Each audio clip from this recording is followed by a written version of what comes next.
क्या online gaming की लत इंसानियत को निगल रही है। ऑनलाइन गेम में बेटा हारा तो माँ जिंदगी हारी। एक कलयुगी बेटा ने अपने ही माँ की बेरहमी से हत्या कर दिया और सच को छुपाने के लिए, कानून की नजरों से बचने के लिए इस हत्या को लूटपाट का रूप देने लगा। नमस्कार, मैं आकाश राघवन और आप देख रहे हैं एडीआर न्यूज 9। आज की जो सच्ची घटना सुनाने जा रहा हूँ, ये घटना उत्तर प्रदेश की राजधानी लखनऊ की बाबूखेड़ा नामक गांव की है, जहां का रहने वाला रमेश यादव, जिनकी पत्नी का नाम रेणु यादव था। इन दोनों के बीच 3 लड़के थे, जिनका नाम प्रीत यादव, नितिन यादव और निखिल यादव था। रमेश यादव दूध डेयरी का दुकान चलाते थे। 3 अक्टूबर 2025 वाले दिन रमेश यादव का एक बेटा नितिन यादव अपने चाचा के घर था और अपनी चाची से कहता है, चाची मम्मी नानी के घर गई थी, शाम हो गया हो, वापस आ गई होंगी, मैं भी जाता हूँ अपने घर। नितिन यादव अपने घर जाता है, देखता है तो घर के आंगन में मां की लाश और चारों तरफ खून बिखरा हुआ था। कहीं दीवार पे तो कहीं सिलेंडर पे। चारों तरफ सामान बिखरा पड़ा था। अलमारी खुली थी। रोने लगता है, चिल्लाने लगता है। अपने पिता रमेश यादव को फोन करता है, पूरी घटनाक्रम को सुनाता है। कहता है, पापा आप जल्दी से घर आ जाओ। रमेश यादव घर पे आते हैं और ये घटना पूरे गांव में फैल जाती है। जिस बेरहमी से हत्या किया गया था, ये लग रहा था कि ये हत्या लूटपाट के लिए किया गया है। लोग सन्न रह जाते हैं कि आखिरकार अपराधी इतने बेखौफ कैसे हो गए हैं कि लूटपाट को अंजाम देने के लिए किसी की बेरहमी से हत्या कर दे रहे हैं। इस घटना के बारे में नजदीकी थाना पीजीआई को सूचना दिया जाता है। पुलिस आती है, शव को कब्जे में लेती है और पोस्टमार्टम के लिए भेज देती है। रमेश यादव पुलिस से गुहार लगाते हैं, कहते हैं, साहब मेरा एक बेटा जिसका नाम निखिल यादव था, इस घटना के बाद कहीं गायब हो गया है, आप जल्द से जल्द उसको ढूंढिए। पुलिस कहती है, घबराइए नहीं, हम इस मामले की छानबीन कर रहे हैं। पुलिस निखिल यादव के बारे में जानने की कोशिश करती है तो फोन बंद आ रहा था। तब उसके नंबर का कॉल डिटेल निकाला जाता है तो उसने अपने एक दोस्त से लगभग 26 बार कॉल किया था और 27वें बार में कॉल रिसीव हुआ था। उसी उसी ने अपने मामा को फोन किया। जब इन दोनों से पूछताछ हुआ तो पता चलता है कि घर पे कुछ बदमाश आए थे और लूटपाट करने की कोशिश कर रहे थे। तभी बीच में मम्मी ने रोका और उसी मम्मी ने रोका, तभी हत्या कर दी।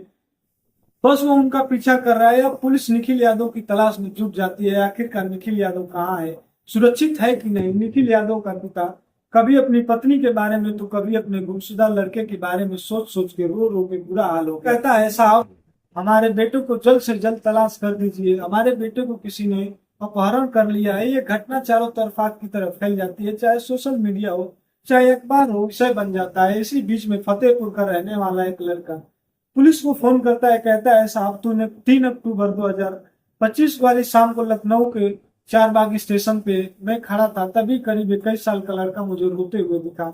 मैं उसके पास गया, जाकर पूछा कि क्या क्या हुआ, तुम क्यों रो रहे हो। लड़का कहता है, मेरा इस दुनिया में कोई नहीं है, ना मेरी माँ है, ना मेरे पिताजी है, ना मेरे पास नौकरी है। मैं आखिर करूँ तो क्या करूँ, मेरे को कुछ समझ में नहीं आ रहा है। तभी लड़का कहता है कि कोई बात नहीं, तुम घबराओ नहीं, तुम हमारे साथ हमारे घर चल सकते हो, हमारे हाथ में काम बटाओ, हमारे साथ रहो, और जब तुम्हें कहीं नौकरी लग जाए तो तुम जा सकते हो। लड़का उसी के साथ फतेहपुर चला जाता है। अगली सुबह फतेहपुर वाला लड़का न्यूज़पेपर पढ़ रहा था। अचानक उसकी नजर पीजीआई थाना क्षेत्र वाले घटना पे जाती है, जिसमें निखिल यादव का तस्वीर लगाता है।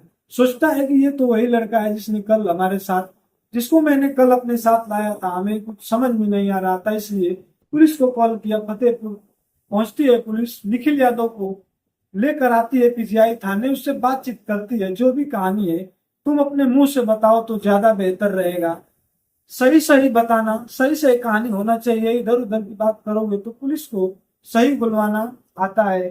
तब एक ऐसी सच्चाई से पर्दा उठाता है निखिल यादव की पूरी दुनिया चौंक जाती है कि निखिल यादव को लगभग 2 साल पहले अखबार में एक एड मिलता है और एप्लीकेशन डाउनलोड कर लिया। जब डाउनलोड करता है तो उसे कुछ एक्सेस पूछे जाते हैं, कुछ जानकारी मांगी जाती है कि अगर हम आपकी कॉन्टेक्ट लिस्ट में जितने नंबर हैं उसे देख लें तो कोई दिक्कत तो नहीं है, अपने आपके मोबाइल में जितने फोटो वीडियोज हैं उसका एक्सेस हमारे पास आ जाए तो कोई दिक्कत तो नहीं है। निखिल यादव अलाउ कर देता है। अलाउ करने के बाद मोबाइल अब उसके हाथ में कंट्रोल कहाँ रहा। तब उसने एविएटर नाम का एक गेम खेलना शुरू कर दिया। खेलते खेलते पैसा जीतना शुरू कर देता है, कभी 2,000 तो कभी 4,000।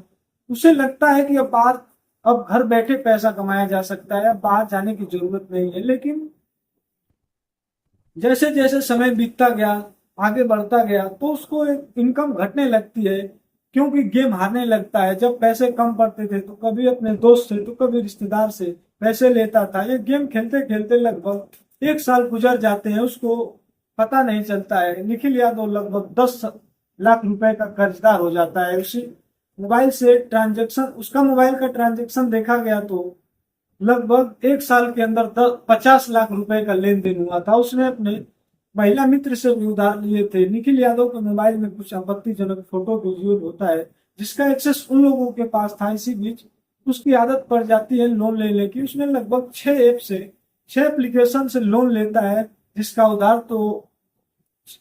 उधार वापस नहीं कर पा रहा था। उसे धमकियां आने लगती है, तुम अगर गेम नहीं खेलोगे तो हम तुम्हारा वीडियो वायरल कर दें। निखिल यादव को लगातार ब्लैकमेल किया जाने लगता है। इधर लोन लिया था, उनका भी दबाव बढ़ने लग गया था। ये परेशान हो जाता है कि करे तो क्या करे। इसी बीच उसकी माँ अपने मायके 1 अक्टूबर चली जाती है। 3 अक्टूबर को दोपहर 2:30 बजे के करीब वापस आती है। तभी निखिल यादव अलमारी तभी निखिल यादव अलमारी की चाबी कहीं से पा जाता है और अलमारी में हाथ साफ करने लगता है। मां रेणु यादव की नजर निखिल यादव पे जाती है। देखती है तो बेटे के हाथ में मंगलसूत्र रोकने की कोशिश करती है, तो कहती है कि अगर आज तुम्हारे पिताजी को सारा कारनामा तुम्हारा बताऊंगी। इतने में निखिल यादव को गुस्सा आ जाता है। वहीं पास में पेचकस रखा हुआ था, उठाता है, एक के बाद एक अपनी माँ के गर्दन पे वार कर रहा था। माँ चीखती है, चिल्लाती है, तो इतना शातिर था कि उसने टेलीविजन का आवाज फुल कर दिया। माँ नीचे जमीन पे गिर जाती है। इतनी बार इतना पर भी जी नहीं भरा तो उसने घरेलू सिलेंडर उठाया।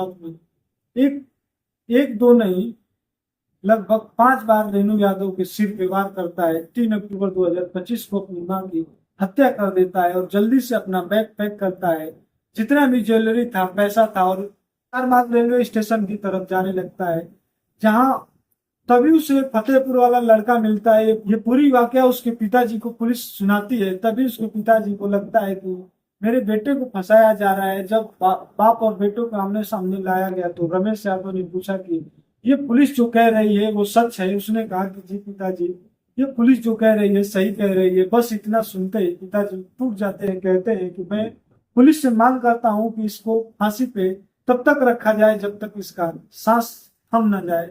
मुझे ऐसे बेटे की बिल्कुल जरूरत नहीं है। घटना आपको कैसी लगी हमें कमेंट बॉक्स में कमेंट करके जरूर बताएं। ये घटना सुनाने का उद्देश्य किसी को परेशान करना नहीं, ना ही किसी जाति धर्म को ठेस पहुंचाना है। बस आप सावधान रहे, सतर्क रहें, सुरक्षित रहें। जय हिंद, जय भारत।